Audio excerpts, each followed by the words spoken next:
Друзья, это уже 8-й урок базового курса по матрице судьбы. Вы на канале Обнимаю Таня, и в этом уроке мы с вами знакомимся с чакрами. Напоминаю, что чакры в карте здоровья главные. В матрице судьбы используется классическая чакральная система, в которой 7 чакр. Их гораздо больше, разные системы выделяют разное количество чакр, но здесь их 7. Каждая чакра отвечает за область тела и сферу жизнедеятельности человека. Соответственно, у каждой чакры очень много разных свойств. Как мы с вами уже разбирали в предыдущем уроке, классическая чакральная система выделяет 7 чакр, которые непосредственно касаются тела человека, а располагаются они вдоль позвоночника. Читаем их снизу вверх. Муладхара, Сватхистана, Манипура, Анахата, Вишудха, Аджна и Сахасрара. Давайте коротко и наглядно посмотрим, за что отвечает каждая чакра в теле и в какой сфере жизни она себя проявляет. Снова-таки движемся снизу вверх. Муладхара. В теле это копчик, кости, ноги. И сфера жизнедеятельности это потребности. Сватхистана. В теле это репродуктивная система, мочевой пузырь и все жидкости. Сфера жизнедеятельности человека – желания. Манипура – это область ЖКТ, и она отвечает за действия. Анахата – это сердце и легкие, и она отвечает за чувства. Вишудха – это горло, нижняя челюсть, уши, и отвечает она за самовыражение. Аджна – это голова, верхняя челюсть и глаза, отвечает за образ мышления. Сахасрара – это темя, кора головы и над головой. Сахасрара отвечает за осознание. И теперь давайте более подробно разберемся со значениями каждой чакры. Муладхара, первая чакра, обозначается красным цветом, а также имеет название корневая от слова корень. Это наша базовая привязка ко всему земному, материальному, к тому, что позволяет нам воплощаться. То есть это в первую очередь наш род, наши предки и семья. Муладхара – это связь с родом, отношения с родителями и родственниками, наличие собственной семьи и детей, в том числе возможность иметь детей. В частности, у женщин. Муладхара – это все базовое, что обеспечивает нам физическое существование. То есть это безопасность, в том числе ощущение безопасности. Это физическое здоровье, сон, еда, вода, свой угол, то есть прибежище, место жительства, постоянное. И даже если не свое. Муладхара – это врожденные инстинкты, в том числе физические потребности тела и врожденные особенности тела. Также это деньги на закрытие базовых нужд. Это то, что люди часто привыкли называть уровнем выживания. Следующая чакра – Сватхистана. Вторая чакра обозначается оранжевым цветом. Закрыв свои базовые потребности, то есть муладхару, человек уже желает чего-то большего. Также Сватхистану называют еще и сакральной, потому что, не имея желаний, удовлетворения, мечт и стремлений, энергия просто не поднимется наверх, если смотреть глобально. На уровне второй чакры живут наши удовольствия и хотелки. Вторая чакра – это социализация, близкий круг общения, друзья и приятное времяпрепровождение. Это симпатии, сексуальность, страсть, харизма. Это наши творческие порывы, то есть желание что-то создавать, привнести, сотворить, порукодельничать, помастерить, воплотить свое естественное желание немножко побыть творцом. То есть это точка зарождения наших идей, мечт и желаний. А также Сватхистана – это свободные деньги на удовольствие. Третья чакра – Манипура. Она обозначается желтым цветом.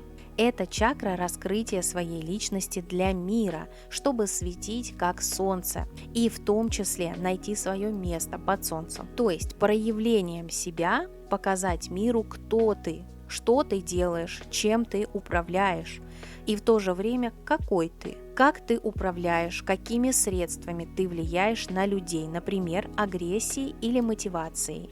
Часто Манипуру называют характером человека. Это также про умение брать на себя ответственность и способна самостоятельно контролировать себя и других. Это борьба за власть.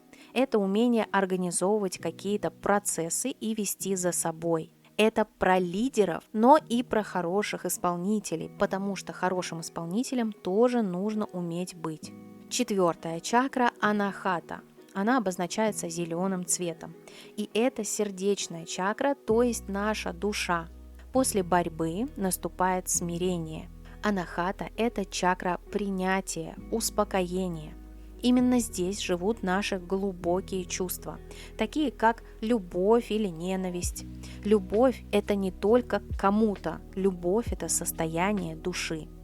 4-я чакра отвечает за то, как мы ощущаем сами себя на самом деле в любой момент времени. Это наше отношение с собой, это самоощущение, это отношение к себе. Анахата – это про спокойствие. Сюда же относятся радость и печаль, и оба эти состояния спокойные. 5-я чакра Вишудха обозначается голубым цветом. Что это такое? Это колебание звука, которое мы слышим с вами ушами и озвучиваем голосом.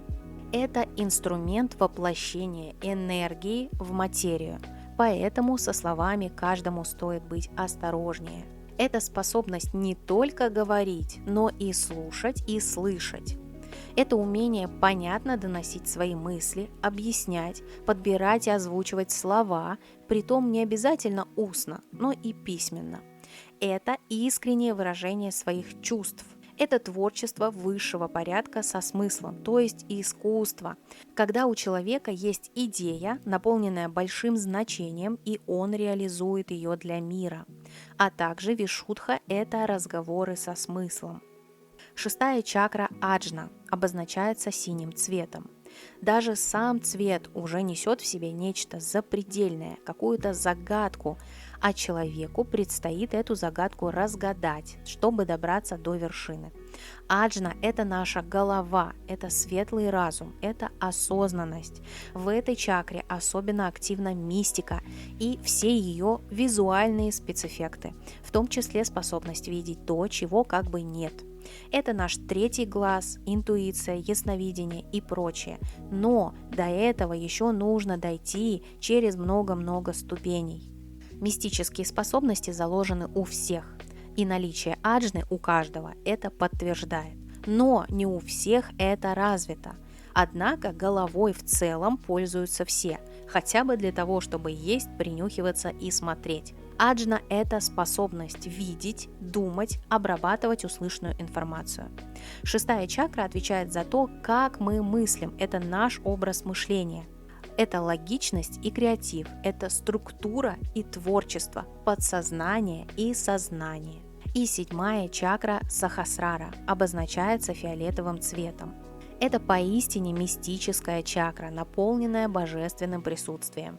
Как вы уже сами заметили, чем выше чакра, тем более сложные потребности она закрывает. Сахасрара – это наше представление о жизни, наши убеждения о ней и о себе, то есть мировоззрение, мировосприятие. Это подключение к высшему разуму, который отвечает на наши мысли о жизни и о себе, как ее непосредственной части. Поэтому для 7-й чакры критически важна мудрость.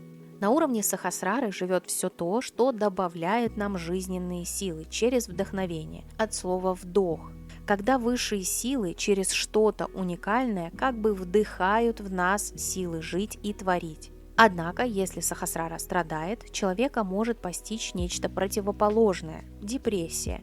Это глубокое дно чувств, ощущение бессмысленности бытия. Сахасрара – это включенность человека, его осознанность, проницательность. Сахасрара – это мудрость, предвидение и знание. Друзья, как я уже говорила, чакры – это очень древняя система. У чакр очень много разных свойств. И здесь, в этом базовом курсе, мы лишь ознакомились с их направленностью. Все чакры связаны между собой, последовательно и непоследовательно. От работы чакр зависит наше состояние, настроение, самочувствие, психическое и физическое здоровье, а также ситуации и события в жизни. Непосредственно здоровье в карте здоровья – это лишь мизерная часть. Диагностировать свое состояние по чакрам можно при помощи психосоматики. А то, как работают чакры, зависит от внутренних настроек человека, от его уровня восприятия всего, то есть осознанности.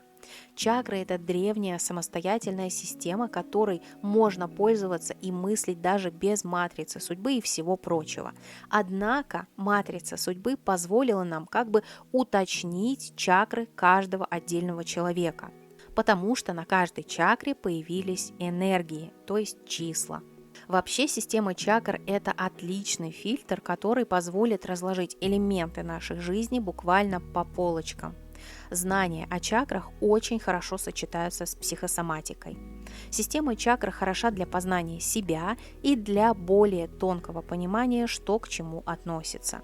Она позволяет находить очень тонкие причинно-следственные связи вещей в жизни, а также понимать, как это отражается, собственно, на теле.